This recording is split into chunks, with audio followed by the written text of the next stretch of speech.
오신 여러분 주님의 이름으로 환영합니다. 오늘 말씀의 제목이 올림피아 중앙장로교회에 보내는 편지 두 번째입니다. 소제목은 고난 속에 피는 꽃입니다. 오늘은 에베소 교회와는 여러 가지로 대조가 되는 서머나 교회를 통해서 올림피아 중앙장로교회에게 있어야 할 것이 무엇인지 설립 42년을 기념하며 말씀을 나누도록 하겠습니다. 우리가 서머나 교회를 이해하기 위해서는 서머나라고 하는 도시가 어떠한 도시인지 먼저 이해하는 것이 중요합니다. 에베소가 소아시아에서 가장 큰 도시라면 서머나는 소아시아에서 가장 아름다운 도시였습니다. 서머나는 항구를 끼고 있는 큰 상업 도시로 부유했습니다. 친로마 성격을 가지고 번성하여 무역과 정치와 문학적으로 발달된 그런 화려한 도시였습니다. 서머나는 지금 이즈미르라고 하는 도시의 이름으로 바뀌었는데 그곳의 무역과 상업 도시로서 매우 부유한 도시였습니다. 지금도 약 25만 명 정도의 사람들이 살고 있는 크기의 도시입니다. 서머나는 수없이 많은 신전들이 있던 곳이에요. 우리가 잘 알고 있는 아폴로 신전이 있어서 해마다 화려한 신전에서 웅장하게 드리는 예배 의식이 있는 그러한 도시입니다. 또한 서머나는 로마 황제 숭배의 극치를 보였던 도시죠. 서머나에서는 유대인들이 많이 살고 있었는데요. 특별히 이 유대인들이 상권을 장악하고 있는 도시였습니다. 자, 이러한 도시 분위기 때문에 이곳에 있는 그리스도인들이 무척 고통을 받고 살았습니다. 서머나에서는요, 이방인들에게는 그리스도인들이 자신들과 같이 우상 숭배를 하지 않는다라고 해서 이방인들로부터 이렇게 따돌림을 받고, 또 유대인들은 서머나 교회가 예수의 복음을 전한다라는 그러한 이유 때문에 핍박을 했습니다.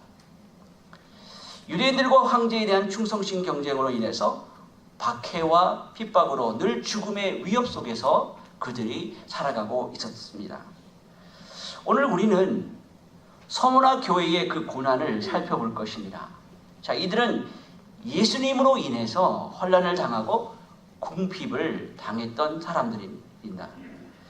예수를 믿음으로 말미암아 서머나 교회 사람들이 엄청난 손해를 보았습니다. AD 81년에서 96년도까지 도미티안 황제가 로마스를 다스릴 때는 아주 더 심하게 박해를 했죠. 도미티안은 자신이 신이다 이렇게 생각했던 것 같습니다. 자신을 신처럼 여기지 않는 자들을 잔인하게 죽이거나 유배지로 보내는 일들을 자행했습니다. 그때 사도 요한이 유배를 간 것이죠. 그리고 이 요한계시록을 지금 받아 적고 있는 것입니다. 그렇게 가난과 핍박 속에 있었던 서머나 교회에게 예수님은 이렇게 편지를 시작하십니다. 서머나 교회의 사자에게 편지하라. 처음이며 마지막이요 죽었다가 살아나신 이가 이르시되 라고 시작하고 있죠. 처음이요 마지막이라고 하는 그 구절은 모든 역사의 시작과 끝은 하나님의 손에 있는 것이고 하나님께서 주관하고 계시다라는 말의 의미입니다. 왜 서머나 교회에게 보내는 편지를 이렇게 시작하시는 것입니까? 이 말씀은 사탄이 지금 너희를 그렇게 힘들게 만들어서 너희를 좌절시키고 낙담시키고 있지만 그 모든 것도 나에게 계획 아래 있는 것이다. 그러니까 힘을 내라. 내가 너희를 괴롭게 하기 위해서 사탄을 너에게 붙인 것이 아니라 이유가 있는 것이니까 너는 반드시 이기는 자로 그러한 자리로 살아가야 한다. 그러니 힘내고 이겨야 한다. 이렇게 말씀하고 있는 거예요. 사탄이 교회를 어려움과 궁핍으로 공격할 때 왜 하나님 막아주지 아니하십니까? 처음이요 마지막이라고 하시면서 역사의 주관자가 당신이라고 말씀하시고 있는데 왜 이러한 우리의 삶의 어려움과 고난이 있을 때 지켜주지 아니하십니까? 그러한 질문에 우리에게 필요하니까 그러한 고난이 있다고 말씀하시는 거예요.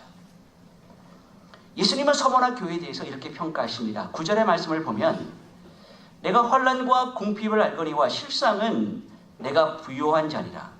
자칭 유대인이라 하는 자들의 비방도 알거니와 실상은 유대인이 아니요 사단의 회당이라 라고 이렇게 말씀하고 있어요. 내가 환난과 궁핍을 알거니와 실상은 내가 부요한 자니라. 자, 이 말씀 속에서 서머나 교회 성도들이 어떻게 살고 있는지를 잘 나타내주고 있습니다. 그 시대에 그리스도인으로 산다고 하는 것은 고난과 궁핍으로 어려운 상황 속에 살던 그러한 그리스도인이었습니다. 그 당시 사회에서는 예수를 믿게 되면 돈을 버는 일도 상당히 어려웠습니다. 재정적으로 무척 어려운 삶을 살아가고 있었습니다. 서면화 교회는 이러한 어려운 상황에서도 불구하고 끝까지 주님의 말씀을 붙들었다는 거예요. 그래서 서머나 교회는 빌라델비아 교회와 같이 책망이 없는 교회로 이렇게 나오고 있습니다. 오늘 우리는 서머나 교회에게 주신 말씀을 통해서 우리의 진짜 모습을 발견하기를 원합니다. 그런데 예수님은 서머나 교회 성도들이 궁핍한 사람들 같지만 아주 부요한 자다라고 말씀을 하십니다. 그러므로 실상은 내가 부요한 자니라 라고 말씀하고 있는 것이죠. 서머나 교회 성도들은 이 지역의 유대인들에 의해서 극심한 가난에 시달렸습니다. 자, 여기서 말하고 있는 그 궁핍이라고 하는 것은요, 단지 가난하다라는 뜻이 아니라 웅크리다라고 하는 그런 단어에서 나온 단어입니다. 그러니까 배를 움켜쥘 정도의 모습이에요. 그게 무슨 말입니까? 그 가난이라고 하는 것은 그냥 가난 정도가 아니라 극빈이라는 것입니다. 근데 예수님께서 내 환난과 궁핍을 아신다라고 말씀하세요. 분명 장사도 못하고 밥도 제대로 끼니를 잊지 못하고 있는 상황 속에 핍박도 받고 있는 것을 아시면서 하나님께서 그런 상황에 베풀어 주시는 있는 것이 아니라 그런 가운데서 뭐라고 말씀하시냐면 실상은 내가 부요한 자니라 이렇게 말씀하세요. 여기서 지금 두 번 사용되는 단어가 나오는데 실상이라고 하는 단어예요. 자, 이 말이 영어로 번역하면 but, 그러나예요. 자, 반대 의미를 나타내는 단어로 번역하는 것인데요. 조금 더 확실한 정확한 번역은 실상이라고 하는 단어는요, 그와 반대로 도리어라는 뜻으로 해석을 하면 더 정확한 해석이 될 것 같습니다. 그리고 서머나 교회의 형편이 궁핍한 것이 아니었고 도리어 그 반대로 부요하다라고 하는 말은 당시 서머나 교회가 믿음을 받음으로 핍박을 받음으로 극심한 그러한 가난에 처해 있다는 상황을 위로하기 위해서 상대적으로 이렇게 쓰인 말이긴 하지만 더 바른 의미로는요, 야고보서에서 믿음에 부유한 자라라고 하신 그 말씀과 같은 의미로 사용이 된 것입니다. 비록 극심한 박해를 받음으로 서머나 교회가 궁핍한 모습이 이렇게 드러났습니다. 그러나 주님께서 보실 때에는 서머나 교회의 실상이 무엇이냐면 부요한 교회라는 거예요. 서머나 교회가 사실상 부요한 교회였다라고 하신 주님의 말씀을 우리가 이해한다면 히브리서 11장 26절의 말씀을 한번 열어보세요. 히브리서 11장 11장 24절과 26절에 여기 나와 있습니다. 우리 한번 읽어볼까요? 히브리서 11장 24절에서 26절까지 한번 찾아보시고요. 함께 읽어보겠습니다. 시작. 믿음으로 모세는 장성하여 바로의 공주의 아들이라 칭함 받기를 거절하고 도리어 하나님의 백성과 그와 함께 문안 길을 잠시 귀하게 낙을 누리는 것보다 더 좋아하고 그리스도를 위하여 받는 수고를 애굽의 모든 보화보다 더 큰 재물로 여겼으니 이는 상 주심을 바라봄이니라. 아멘. 여기 16절에 보니까 큰 재물이라는 단어가 나오는데 큰 재물이 무엇이라고 합니까? 그리스도를 위하여 받는 수모가 애굽의 모든 보화보다 더 큰 재물이다라고 하시는 거예요. 그러니까 예수님 때문에 손해보는 것이 그리스도인의 재물이고 예수님을 믿음으로 말미암아 당하는 어려움과 환난이 우리의 재물이라는 거예요. 예수님께 순종하기 위해서 내가 보는 물질적인 여러 가지 상황 속에 있는 그 손해보는 것이 우리의 재물이라는 거예요. 그들이 부자라는 거예요. 이 말씀이 이해가 가십니까? 이 땅에서 나타난 하늘의 부자는 하나님의 백성으로 살면서 손해보고 어려움을 일을 당하기도 하는 것처럼 보이지만 하나님 나라의 삶의 원리로 살아가는 사람이 하늘의 부자예요. 왜 그렇습니까? 세상의 방법과 세상의 기준이 아닌 하나님의 나라의 기준과 방법으로 살면서 진정 모든 풍요의 원형인 하늘의 것을 영원히 누리고 살 사람이기 때문에 그런 것입니다. 그래서 예수님은 예수 때문에 가난해지고 예수 때문에 고통받고 있는 서머나 교회에게 너희가 실상은 부유한 자다라고 이렇게 말씀하고 계시는 거예요. 여러분, 제가 여러분들에게 한번 질문 하나 드릴까요? 여러분, 진짜 이런 부자로 살아가기를 원하십니까? 이쪽밖에 없는 것 같은데 이쪽은 안 하시는 것 같은데. 여러분, 진짜 부자는요, 내가 가진 소유로 판단하는 것이 아닙니다. 진짜 부자는 하나님을 기업으로 받은 자들을 이야기하는 거예요. 이런 사람이 진짜 부자예요. 진짜 부자이십니까? 하나님은 모든 것을 소유하신 분이십니다. 그분을 유산으로 받은 자들은 하나님의 그 모든 것을 기업으로 받은 자들이다라는 의미예요. 그래서 그들이 부자다, 부유하다라는 거예요. 오늘 우리의 실상은 어떻습니까? 이런 어떤 부자가 되기를 원하십니까? 세상 사람들이 원하는 기준을 가지고 있는 그런 부자가 되기를 원하십니까? 믿음에 부유한 것과 세상에서 부유한 것이 전혀 다른 거예요. 야고보서 2장 5절의 말씀을 보면 내 사랑하는 형제들아 들을지어다 하나님이 세상에서 가난한 자를 택하사 믿음에 부유하게 하시고 또 자기를 사랑하는 자들에게 약속하신 나라를 상속으로 받게 하지 아니하셨느냐. 세상에 가난한 자를 택하셔서요, 믿음에 부유하게 하신 결과가 무엇입니까? 무엇을 상속하게 하시겠다는 것입니까? 하나님이 약속하신 하나님의 나라를 상속하시겠다는 거예요. 이 약속을 받기 위해서 믿는 사람들은 이 세상에서 어떤 모습으로 살아갑니까? 나그네로 살아간다는 거예요. 이 땅에서 비록 궁핍한 자의 모습으로 보여진다 할지라도 그 속에서 하나님을 배워가는 자들은, 그 속에서 거룩을 배워가는 자들을 부유한 자다라고 말씀하고 계시는 거예요. 그래서 예수님께서는 계속 고난의 이야기를 자꾸 언급하세요. 지금도 궁핍해 있는데, 지금도 어려운 상황 가운데 있는데, 내가 아픔 속에 있는데 채워주시고 회복시키시고 치유하시기는커녕 거기에 보태서 앞으로 장래에 환난이 있을 것이다 라고 이야기하는 거예요.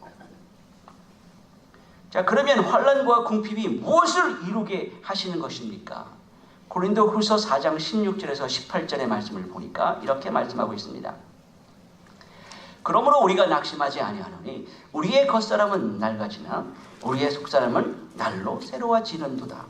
우리가 잠시 받는 환난에 경한 것이 지극히 크고 영원한 영광에 중한 것을 우리에게 이루게 함이니 우리가 주목하는 것은 보이는 것이 아니요 보이지 않는 것이니 보이는 것은 잠깐이요 보이지 않는 것은 영원함이니라. 이렇게 말씀하세요. 여러분, 잠시 받는 환난이라고 하는데 그 환난이 살 소망까지 끊어지며 세상에서는 쓰레기 같은 대접을 받는다는 거예요. 자, 이런 환난은 잠시인데 그 환난을 통하여서 크고 영원한 영광이 중요한 것이 우리에게 이루어진다 라고 말씀하고 있는 거예요. 여러분, 금을 연단하기 위해서는 어떻게 합니까? 여러분 잘 알죠? 그 제조 방법을 저보다 여러분은 더 잘 아실 것입니다. 어디다 집어넣습니까? 용광로에 넣어서 끓이죠. 그리고 용광로에서 재생해서 파인 골드를 만드는 거예요. 그러니까 영원한 영광의 날에 이르도록 우리의 삶에서 이러한 환난으로 연단하시겠다는 거예요. 하나님의 파인 골드로 만들기 위해서. 그런데 환난과 궁핍을 당하고 있는 서머나 교회에 예수님이 지금 무엇을 말씀하고 계십니까? 오늘 본문의 10절의 말씀을 한번 보세요. 내가 장차 받을 고난을 두려워하지 말라 이렇게 말씀하세요. 아니, 지금 예수님을 믿는 것 때문에 내가 고통을 당하고 있고 핍박을 받고 있고 로마의 핍박을 받고 있고 유대인의 핍박이 있고 그로 말미암아 나에게 궁핍함이 있는 상황 가운데 있는데 장차 받을 고난을 두려워하지 말라 또 이렇게 말씀하세요. 지금 받는 이 상황도 고통스러운데 우리의 인생에 고난이 있다는 거예요. 그것으로 끝나지 않는다는 거예요. 그 고난이라고 하는 것은 너희 중에 몇 사람을 옥에 던져 넣겠다 라고 이렇게 말씀해요. 우리가 신앙생활을 하는 동안에요, 분명히 마귀는 여러분을 옥에다가 넣는 시간이 있을 것입니다. 죽을 것 같은 그러한 고통이 있을 수 있다는 거예요. 자, 그러나 우리는 죽을 것 같은 고통 속에서도 하나님을 신뢰함으로 말미암아 그것을 이길 수 있게 하나님께서 만드신다는 것이죠. 여러분 기억해야 할 것이 이것입니다. 지금 믿는 자들이 받는 어려움과 환난은 하나님께서 무관심하거나 아니면 능력이 모자라서 그렇게 하시는 것이 아니라는 사실을 꼭 기억하시기 바랍니다.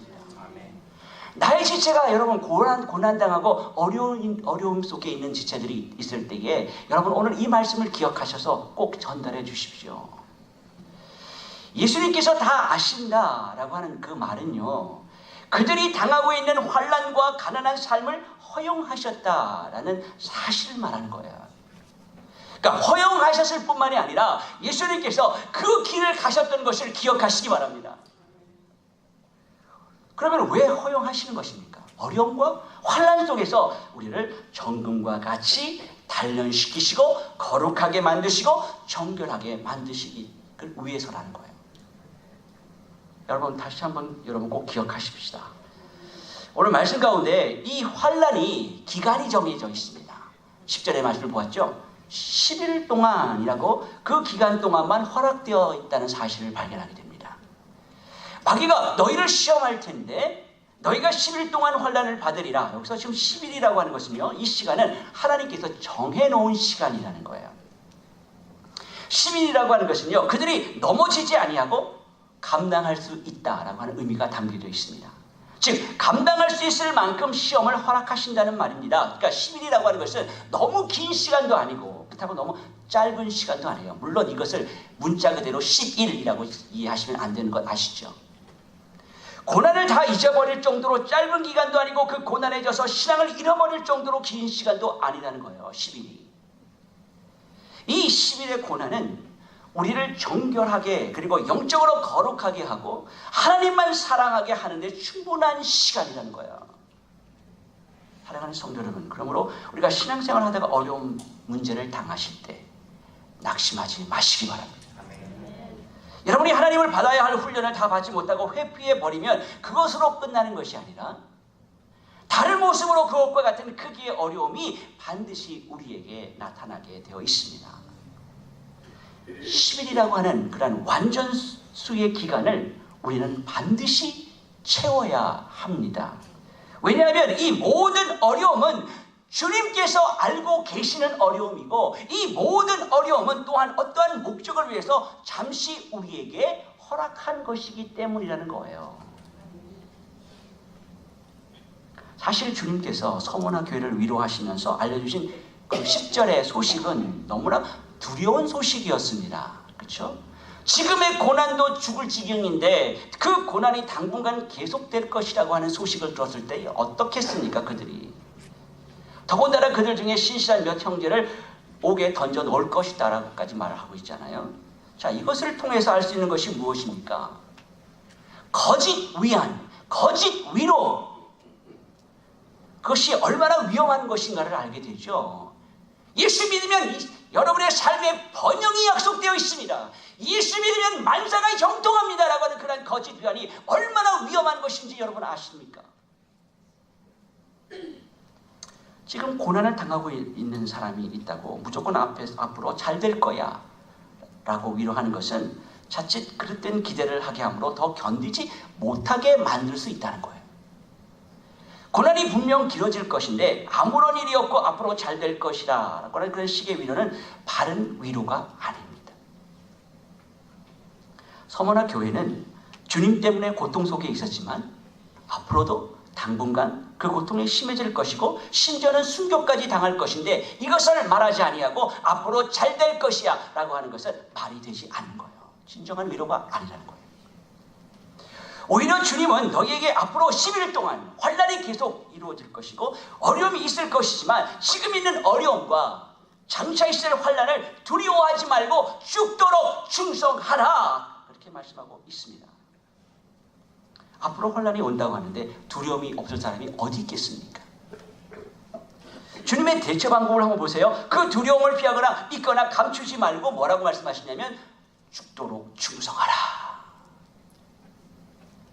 그렇게 사단이 너희를 공격할지라도 너희는 죽도록 충성하라, 이렇게 명령하고 계시는데요. 여기서 죽도록이라고 하는 말은요, 죽게 되더라도 죽을 수도 있다는 말이에요. 그러니까 죽을 만큼 힘들 것이다 라는 말이죠.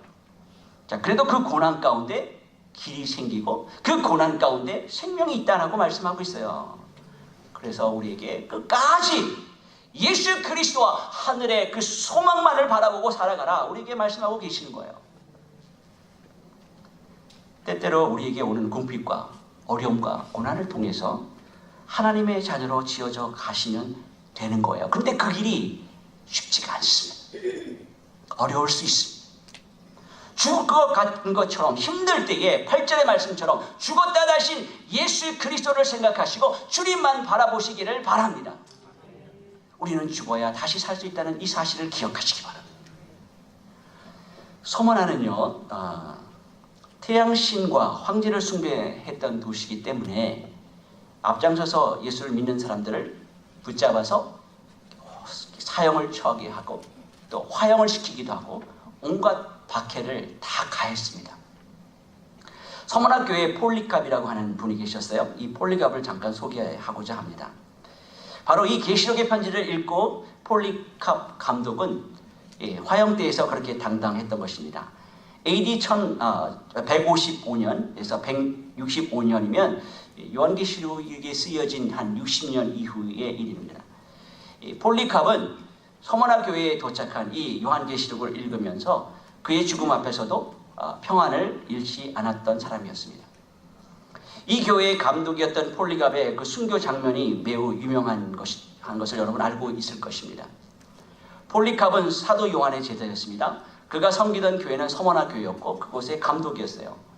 약 155년에서 168년에 순교했다고 추정을 합니다. 자, 이것은 폴리캅의 제자 이레니우스의 그 필사를 해서 옮겨놓은 글을 제가 요약을 좀 했습니다. 폴리캅은 사도들이 세상을 떠난 다음 세대 교회의 지도자들 가운데 한 사람이었어요. 소아시아의 박해가 시작될 때 그는 그리스도를 향한 신앙의 정절을 끝까지 지키다가 화형을 당합니다.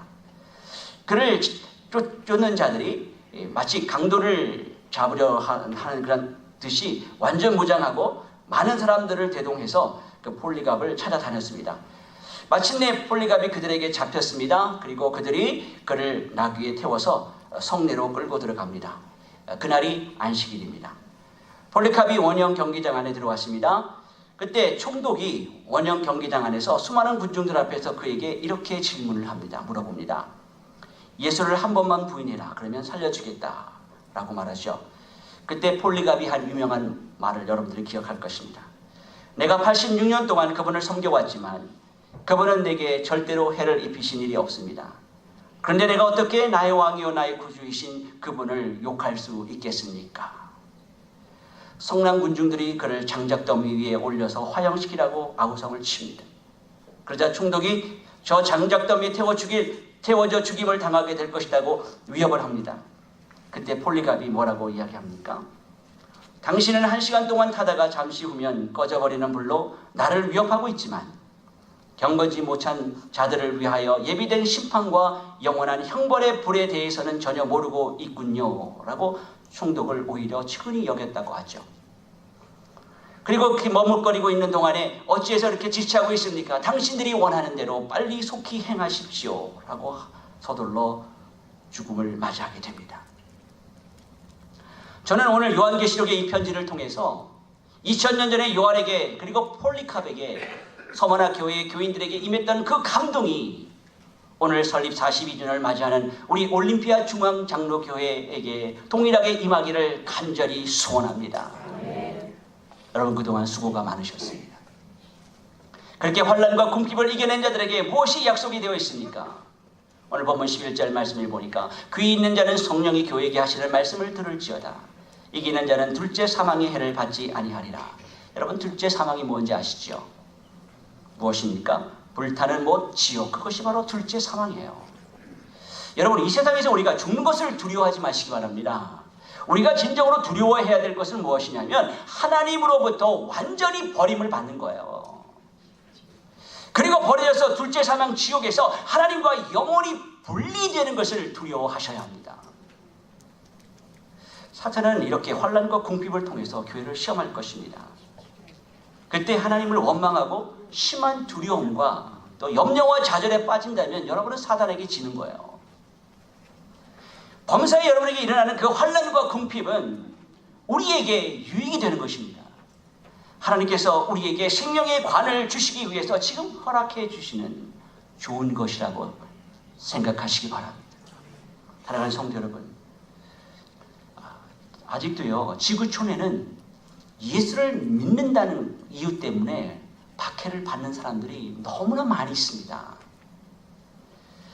그리스도의 복음 때문에 일어난 숱한 그 핍박들을 여러분 듣고 계신 분들도 계시죠. 현재를 살아가는 지금도 복음의 고귀함 때문에 모든 그 삶의 모든 것을 빼앗기고 그 복음을 위해서 살아가는 자들이 있어요. 제 아내가 선교하면서 알고 있었던 이란 자매가 하나 있습니다. 나이는 24살.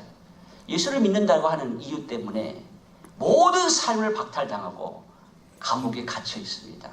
오랜 시간 동안에 감옥에 갇혀서 많은 고문을 당하고 정신이 조금 아플 정도까지 되는 그런 모습들을 이렇게 듣게 됩니다. 그런 안타까움들이 우리 주변에 너무나 많이 있습니다. 복음 때문에 그러한 그 그리스도인들, 그들의 삶의 믿음의 순감을 지킬 수 있도록 우리는 그런 말씀 드릴 때, 이야기를 들을 때 그들을 위해서 기도해야 합니다.